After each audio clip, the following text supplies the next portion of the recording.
So early in your career, you should focus on people's management. Why? Because the first 6 years of your career, you need to learn how to deal with your seniors, juniors, and peers. People who are working with you, working under you, and people who are guiding you. Right? So that is the point number one. Why? Because going ahead, you will be leading a team, and you should know how to deal with these people, because the senior you will get, the more experienced you will get brilliant people under you, educationally very qualified, and those people, they also will be reporting to you because you have better people management skills, while they will have career skills, right? They will have some areas of expertise which is not people skills. Unless you have people skills, you will not achieve bigger goals. So as a senior, you will be leading a team to achieve big goals, right? And that is not about your personal skill sets. It is about team skills. So unless you learn right now, going ahead, you will not grow into a position of leadership. The other day, I'll give 3 examples of how people falter. The other day, I was asking a person to invest in personal development so that he can become a team lead, because he was saying that he gets a lot of every year he gets promotion, every year he gets incentive, everywhere he is getting good growth, but he is not getting into leadership position. So what was the reason? I said, can you invest in personal development? And he said he has to ask his parents. So the parents, they have not yet given him the freedom to decide to invest as important a topic like his own personal development. What is personal development, by the way? It is about reading a book. It can start with reading a book, having a mentor, right? So these are the two immediate aspects that you can invest in. And if for that he needs to ask somebody and he is not confident that his parents will agree to his proposition, then how can he expect to get anything, any development in his life? So this is the first incident. The second incident is, what happened is, the first 6 years of your life you need to do. So one person was changing.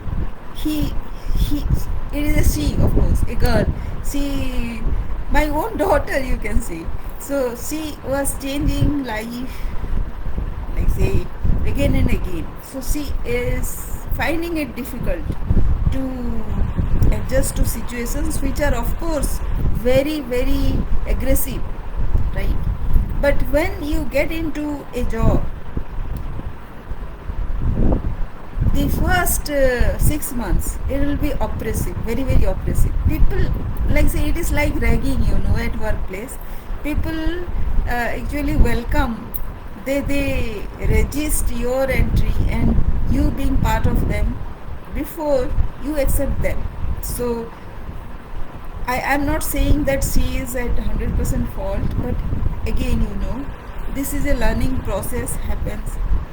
Of course, I'm also again not saying that you should be getting trained under a very aggressive and oppressive environment. That is also is about work environment, understanding the work environment. So if you understand what is work environment, again, that is the another aspect of your personal growth. In future, you will put that as a criteria. You will demand for better environment for you to be working there. So unless you understand what is to be acceptable and what is not, you cannot ask for something. For some people, it will appear that it is very, very okay, right? It is okay to have this. So you might be facing so many situations where people accept certain things which are actually very, very oppressive and indecent, right? But you need to learn how to differentiate both the situations, where you need to accept and where you don't, right? So this is the second situation. And the third situation is, recently I was approaching a boy who is just having 6 months of experience. So he wants a new opportunity. So he is looking to have startups as his thing. Now what has happened is, that person, when I asked him, he actually caught me short. You know, what does that imply? That implies that he is very very afraid to speak to new people and any change that might entail, right? So here he is not able to lead. He is not going to lead. So obviously he will not be accepted into a new situation where he is so touchy about his position and his fears and his comfort zone and all those things. So these are the three things which actually decides that whether you should be given a chance in a new setup at all. So you have to learn the people skill, because you have to negotiate the HR, then they negotiate your interviewer, then the recruiter, and ultimately your boss, who is going to be your own boss, right? So unless you learn all these things, you are not going to be accepted into a team, and obviously you are not going to get any new opportunities. So beware of that and start learning.